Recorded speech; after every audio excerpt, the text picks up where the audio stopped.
Usted escucha Cara a Cara con el periodista Marcos Arana. Aquí en Zona 3, 91.5 FM.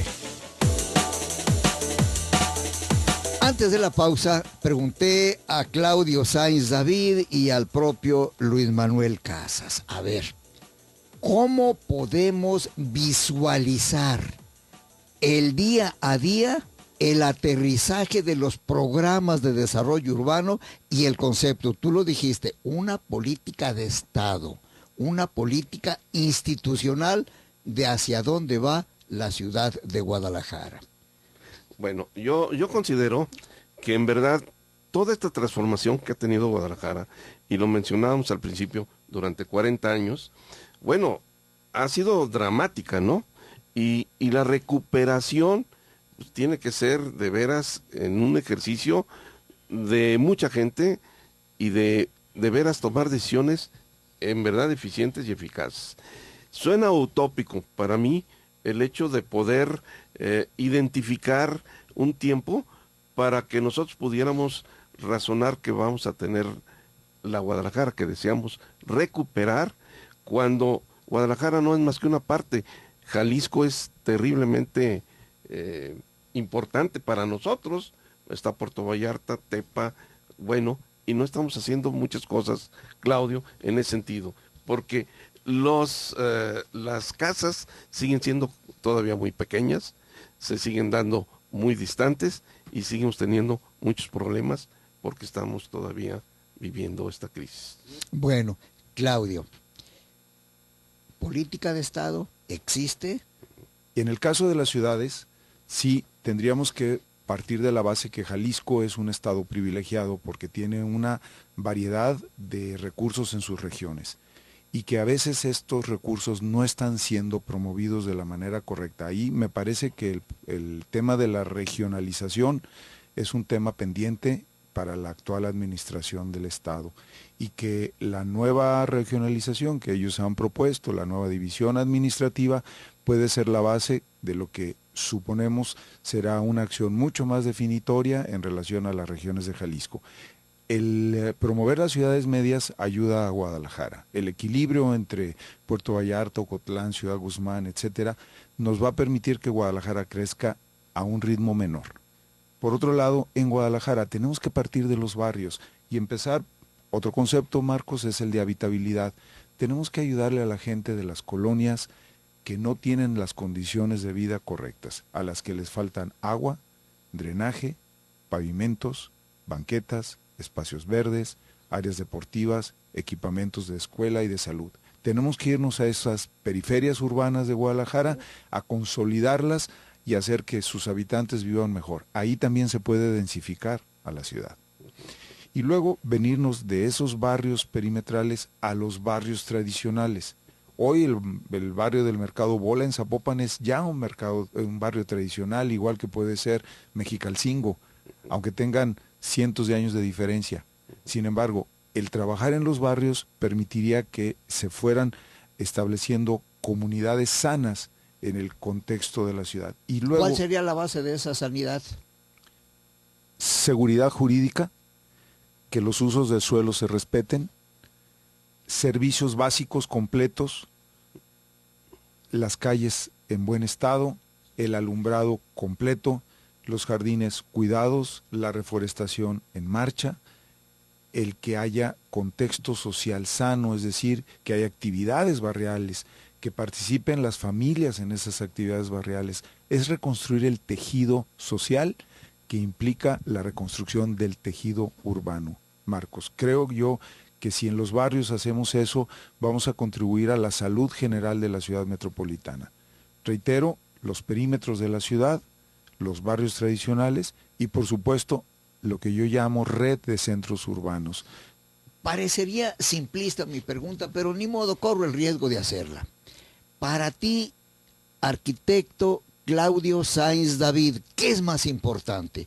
¿El desarrollo social equilibrado del que estás hablando, los satisfactores que te pide la gente en los barrios perimetrales y tradicionales, o primero hacer la infraestructura urbana de la que tú dijiste, banquetas, calles? Es que las dos cosas van a la mano, porque si una persona de edad mayor no puede transitar por las banquetas de su colonia y se cae y se tiene que ir al centro de salud, eso ocasiona un problema social, es un problema a la familia, a su economía. Es decir, van de la mano las dos cosas y por eso tiene que haber proyectos que se les dé continuidad. O sea, nadie pide que con una varita mágica en 3 años se resuelvan los problemas de todas las colonias, pero sí lo que tenemos que llevar adelante es un programa continuo de acciones en favor de la infraestructura urbana, pero también de la infraestructura social, de la organización social. No puede ser que en las colonias los problemas de delincuencia local, de las pandillas, agredan a las familias. Pero mucha de esa problemática de delincuencia social es porque no tienen empleo esos muchachos. Entonces, ciertamente lo que tenemos que lograr es que todas las áreas que los gobiernos tienen, el área económica, el área social, el área de servicios, el área de gobierno, trabajen en programas horizontales, en proyectos que integren una visión de ciudad. Pues es lo que han hecho ciudades como Medellín o como Barcelona. Logran proyectos horizontales en donde todas las partes de una municipalidad trabajan unidas para lograr un resultado. Pero además, cuando hay cambios de gobierno, porque es normal que los cambios de gobierno se den y cambien los colores de los partidos, es la propia ciudadanía la que impulsa la continuidad de esos programas entre cada administración.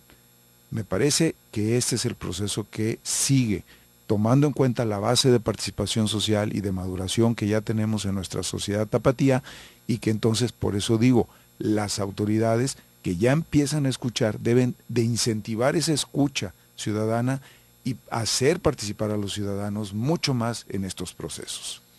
Hay un aspecto en el desarrollo de la ciudad que es importante, muy viejo, muy tradicional. Ahora que se habla de densificar y redensificar la ciudad, la figura aquella de las vecindades, ¿sigue siendo valedera o no? A ver, yo siento que desde hace mucho tiempo, sí hablábamos de las vecindades, que eran muchas, muchísimas, y todos los trastornos sociales que nos ocasionaban. Yo siento que hay mucho ahí que dedicar, ¿no? Tiempo. La vecindad no es otra cosa más que la cercanía. Tú eres vecino cuando estás cercano. Sí. Y muchas veces las personas se agrupaban en esas vecindades por solidaridad social. Eran rentas bajas, eran condiciones en las cuales una familia apoyaba a la otra. Es ese tejido social que se nos ha ido entre los dedos porque la nueva modalidad de educación más individualista, menos comunitaria, ha provocado que las gentes no nos volteemos a ver unos a otros. Es sintomático que, por ejemplo, en los cotos, ya sea en los del poniente, con gentes clase media, o en los del oriente, con gentes de clase media baja o de interés social en los conjuntos habitacionales, muchas veces no se conocen entre sí, a pesar de que viven agrupados en un coto, rodeados por una barda y con una entrada vigilada. Esto no es posible, pero tiene que ver con la base educativa que hemos generado. Así que el problema sí es de fondo, Marcos. El problema es que no podemos tener mejor habitabilidad urbana, no podemos lograr una gradualidad en las acciones, no podemos mejorar en la participación social si además no tenemos un modelo de desarrollo económico de nuestras ciudades. Van de la mano. Pero entonces, ¿vivimos socialmente aislados, Claudio? Vivimos socialmente ligados por redes de mensajes, de Twitter, de Facebook. Tenemos una serie de herramientas de comunicación instantánea que en ocasiones, cuando hay problemas mayores, hacen que todos nos sintamos parte de una misma sociedad. Pero nuestra vida cotidiana, por la misma dinámica urbana, salimos muy temprano de nuestras casas, regresamos muy tarde a nuestras casas, no tenemos ya esa convivencia social que hacía de Guadalajara esa ciudad de barrios armónicos que hasta 1960, 70 le daba ese carácter tan uniforme a toda nuestra ciudad. Qué importante lo que dices. Entonces, vivimos en sociedad y estamos muy cerca físicamente, pero muy lejos en el diálogo cotidiano, que es importante. De ahí la importancia de la participación social y por qué insisto en que las autoridades deben de escuchar a los ciudadanos, porque eso les va a permitir recrear el tejido social de la ciudad. Bueno, pero por lo pronto yo me quedo con una conclusión. Ejerza su derecho a hablar. Ejerza su derecho a participar. Claudio Sanz David, muchas gracias. Luis Castro Guzmán, gracias.